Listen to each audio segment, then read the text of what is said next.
News voice, जो हर खबर से आपको कराए रूबरू। प्रदेश की भाजपा जजपा गठबंधन सरकार के 2 साल पूरे होने पर विकास कार्यों को लेकर पूर्व बिजली मंत्री एवं कांग्रेस के वरिष्ठ नेता कैप्टन अजय यादव ने इस सरकार को हर मोर्चे पर फेल बताया और कहा कि वे इस सरकार को 10 में से कोई नंबर नहीं दे सकते। जहां तक एलनाबाद उपचुनाव का सवाल है तो इस चुनाव में जबरदस्त कांटे की टक्कर है और सब कुछ सिर्फ उम्मीद पर ही टिका हुआ है। कैप्टन अजय यादव आज रेवाड़ी में शहर की खस्ताहाल सड़कों और बदहाल सीवरेज व्यवस्था का जायजा लेने के उपरांत पत्रकारों से बातचीत कर रहे थे। खाद को लेकर मची मारामारी पर कैप्टन अजय यादव ने कहा कि खाद तो पूंजीपतियों के हाथों लग गई है और यही वजह है कि खाद ब्लैक में बिक रही है। एक तरफ केंद्रीय खाद्य मंत्री यह कहते नहीं थकते कि खाद की कोई कमी नहीं है, मगर ऐसे में सवाल यह है कि आखिर खाद गई तो गई कहां। इस दौरान कैप्टन अजय यादव ने गली के निर्माण को लेकर न केवल नगर परिषद के अधिकारियों को जमकर लताड़ लगाई, बल्कि नगर परिषद की कार्यप्रणाली पर भी सवाल उठाए और केंद्रीय मंत्री राव इंद्रजीत सिंह के रेवाड़ी को पेरिस बनाने वाले बयान पर तंज कसते हुए कहा कि रेवाड़ी में विकास कार्य पूरी तरह से ठप पड़े हैं। गलियों से लेकर सड़कों तक खस्ताहाल है तो वहीं सीवरेज व्यवस्था का बुरा हाल हो चला है। हर तरफ भ्रष्टाचार का बोलबाला है और रेवाड़ी शहर में प्रशासन नाम की कोई चीज नहीं रह गई है। सरकार को चाहिए कि रेवाड़ी के विकास पर संज्ञान ले। इतना ही नहीं, एक्शन मोड में कैप्टन अजय यादव ने नगर परिषद अधिकारियों को नसीहत देते हुए कहा कि वे अपनी आदतों में सुधार कर लें। मैं नगर परिषद को चलाना जानता हूं और चलाकर दिखाऊंगा भी। उन्होंने कहा कि सरकार मुझे पेंशन घर सोने के लिए नहीं दे रही है, अधिकारी इस बात को अच्छी तरह से समझ ले। रेवाड़ी से न्यूज वॉइस के लिए संजय कौशिक के साथ अजय सागर अत्री की रिपोर्ट। बोलो इसको, क्या है ये? क्या कार्ड है ये? आप जानते हैं 1,84,000 में पेंशन दे रहा हूँ और आप लोग क्या समझते हो मैं बेवकूफ़ हूँ? मैं ये बेचारे लोग बेचारे चक्कर काटते फिर रहे।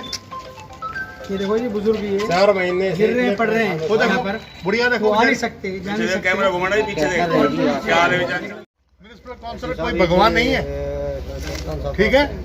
और ये आपने कार्ड देखा है, ये क्या है?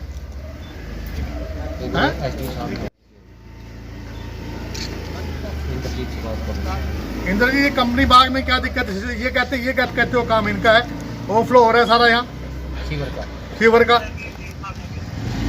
उसको जेई को भेज दें यहाँ, ठीक है ना? हाँ, एक दूसरे पर डालते रहते हो काम। गैस की लाइन डली थी जी, वो ये कह रहे हैं हमारा काम नहीं है, पब्लिक हेल्थ का काम है। बढ़िया, हाँ भेजो उसका जल्दी। जो हालात हैं वो बहुत ख़राब हो रहे हैं। आम पब्लिक इनके दफ्तर में जाती है, कोई दिक्कत होती है, इस नाली को खुदी 6 अक्टूबर को नाली खुदी थी। ये इनको दिक्कत होगी, परिवार के मतलब पैसे इकट्ठे करके पैसे खुद इन्होंने खुदी। इन्होंने यहाँ के पार्षद से कई दफ़ा गुहार लगाई, उसने इनकी बात अनसुनी करी। उसके बाद जो है मैंने कम से कम अपनी जो डीएमसी हैं उनको मैंने लिखित में भेजा। उनके कहने के बाद यहाँ पर अधिकारी आए। विधायक जो है उसका मैं प्रतिनिधि हूँ और मैं खुद एक्स मिनिस्टर हूँ। अगर इस तरीके से ये कहा जाएगा कि हर काम पब्लिक जाएगी वहाँ दफ्तर में, उससे ये कहा जाएगा कि पार्षद से लिखा के लाओगे, चेयरमैन बोलती है पार्षद से लिखा के लाओगे तो काम होगा, ये कहाँ का न्याय? ये मेरी जो है इनको चेतावनी है। अगर एक आम आदमी भी जाता है कमेटी के अंदर अपनी समस्या के लिए, तो क्या वो पार्षद से लिखवा के ले जाएगा? ये इस आदत को भूल जाएं। कमेटी को मैं चलाना जानता हूं और चला के दिखाऊंगा। मैं वार्ड है वहाँ पर पिलर बॉक्स मैंने अपने टाइम में डलवाया था। एक हमने छोटा बाईपास बनवाया था। सड़क बने हुए 6 महीने नहीं हुए, सड़क टूट गई, सारी छिड़मन हो गई है और वहाँ पर जो है कोई रिपेयर वर्क नहीं हो रहा। अभी अगर इस तरीके से पब्लिक तंग आएगी, यहाँ सीवरेज की समस्या है, पब्लिक हेल्थ वाले कहते हैं काम ये म्यूनिसिपल कमेटी का है, म्यूनिसिपल कमेटी वाले कह देते हैं ये काम पब्लिक हेल्थ का है। लोग पिस रहे हैं। आप मॉडल टाउन की हालत देख लो, आप कंपनी बाग की हालत देख लो, आप किसी मोहल्ले में चले जाओ, सड़कें तोड़ देते हैं, 2-2 महीने तक लोग चक्कर काटते फिरते रहते हैं।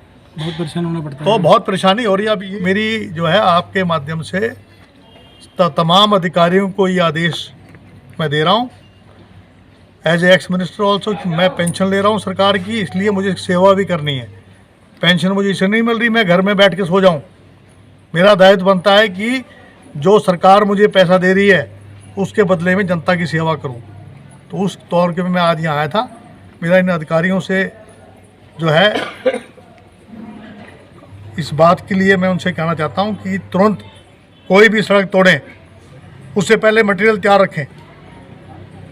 विद इन 3 डेज काम शुरू हो जाना चाहिए। इनके नंबर तो है ही नहीं।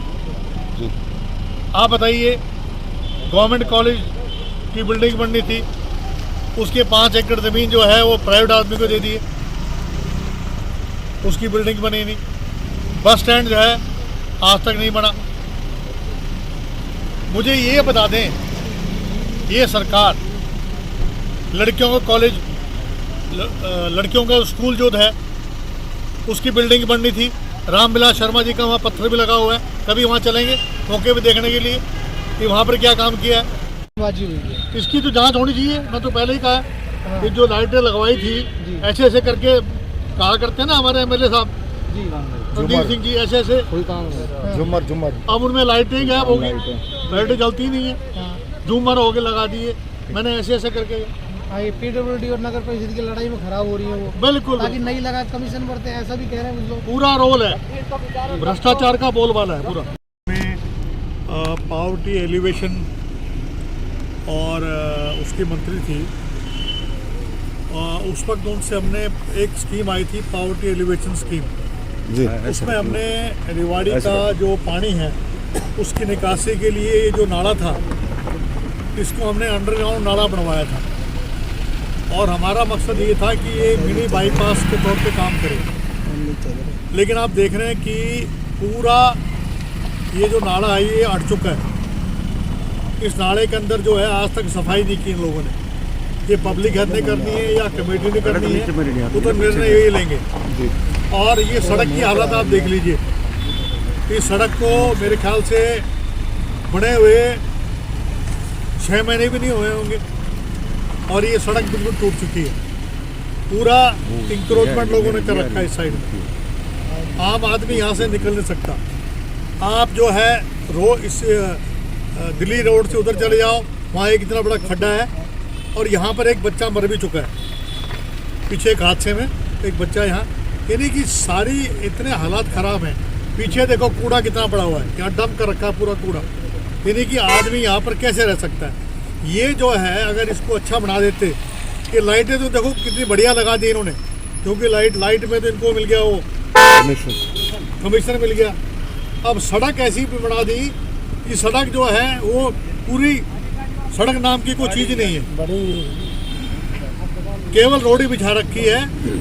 तो मेरा जो है यहाँ के प्रशासन से और उनके विशेष रूप से डिप्टी कमिश्नर से ये अनुरोध है कि वो इसका संज्ञान लें। और जो हमारी डीएमसी हैं आशिमा सांगवान, उनसे भी मेरा अनुरोध है कि वो आकर इसका दौरा करें, इसको अच्छे तरीके से बनाएं ताकि ये एक खूबसूरत शहर जो है बन सके। ये कह रहे थे राव इंद्रजीत ने कहा था मैं पेरिस बनाऊंगा, अब देख लीजिए कैसा पेरिस बना दिया इन्होंने। हम लोगों ने पहले ही कहा था कि बीजेपी की चेयरमैन बना रखी है इन्होंने, लेकिन उनके पास समय नहीं है कि वो आकर देखें आम पब्लिक की हालत क्या है।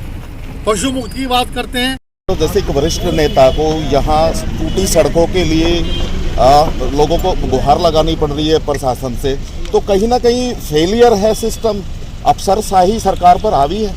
अफसरशाही जो है नहीं, यहाँ की जो चेयरमैन है ये उनकी जो कार्य प्रणाली दर्शाती है। अफसर जो हैं केवल कमीशन खा रहे हैं जी। उनको जहाँ कमीशन मिलता है वहाँ काम करते हैं। यहाँ पर जो है आप देखिए रोड ही पड़ी है, कोई आदमी जो है रोड डाल के छोड़ दिया, जगह जगह अतिक्रमण हो रहे हैं। प्रशासन नाम की कोई चीज़ नहीं है। जिस तरह मैं घूम रहा हूँ, मैं तो आज ना तो विधायक हूँ मैं जी, लेकिन मैं एक्स मिनिस्टर होने के नाते 6 दफ़ा यहाँ से विधायक मैं बना हूँ। जब ये देखता हूँ तो मुझे बड़ा दर्द होता है कि किस तरीके से हमने जो ये स्कीम बनाई थी, पिलर बॉक्स स्कीम इसलिए बनाई थी कि एक अच्छा बाईपास बनेगा, लोगों को जो सर्कल रोड से उससे निजात मिलेगी। लेकिन आगे जाके देख लो आप, अभी आप आगे जाएंगे जहाँ पर आनंद नगर है, वहाँ पर रास्ते के बीच में मकान बन गए।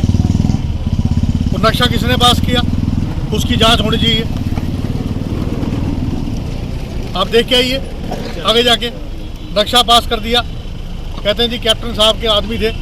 अब भैया मेरा कोई आदमी नहीं है, जिसने भी अगर गलत काम किया है उसकी नपत होनी चाहिए, उसको चेक किया जाए। और जो लोग बेचारे तंग आ रहे हैं वहाँ, अब ये जो पूरा नाला जो है आगे जाके रुक गया क्योंकि आगे अतिक्रमण हो गया। वो जो अपने मशहूर हमारे यहाँ के सेठ हैं, क्या नाम है उनका, सेठ जी जो हमारे यहाँ के हैं, रतिराम जी, और क्या नाम है दूसरा का, प्रेम जैन वगैरह, इन लोगों से रजिस्ट्री कैसे करा लो। 1 मिनट में रेवाड़ी में जहाँ भी जगह खाली पड़ी है उनसे रजिस्ट्री करवाई और प्लॉट कर दो। लगातार बनी हुई है। सरकार अब चेत रही है, सरकार कह रही है कि अब ज़्यादा से ज़्यादा खाद उपलब्ध कराएंगे। खाद पूंजीपतियों का हाथ लग गई है जी, वो उनको अपने हिसाब से निकाल रहे हैं। ब्लैक में खाद बिक रहा है, जिसको ब्लैक में खाद चाहिए पूरा खाद मिलेगा जी। लेकिन जो ये प्राइवेट जो डीलर हैं उन्होंने जो है खाद पे कब्जा कर लिया। मैं इनके जो है केंद्रीय मंत्री कहता है खाद की कोई कमी नहीं है, फिर खाद लोगों को क्यों नहीं मिल रहा, बुरा हाल है। कर ले, तहसील की बात कर ले तो लगातार इस तरीके के मामले आए। आप भी कई बार जो है इस तरह के मामले उठाते रहे, लेकिन उसके बाद जो सरकार में जांच नहीं हो पाती, कभी जांच पूरी नहीं होती। देखिए अब ऐसा करेंगे हम, जब भी मैं आऊँगा या हम सरकार की पोल खोलते रहेंगे इसी तरीके से। मैं भी खोलता रहूँगा, विधायक भी खोलता रहेगा, और हम इनको पंजों पे खड़ा रखेंगे। अगर काम नहीं करेंगे तो इनके खिलाफ इसी तरीके से इनकी पोल खोलते रहेंगे। कहाँ गए हैं? देखिए कांटे का चुनाव है जी, और कांग्रेस जो है अच्छी पोजीशन, अच्छी जीत की उम्मीद है पूरी। देखो हमें तो उम्मीद है ही, उम्मीद पे ही सब कुछ टिका हुआ है।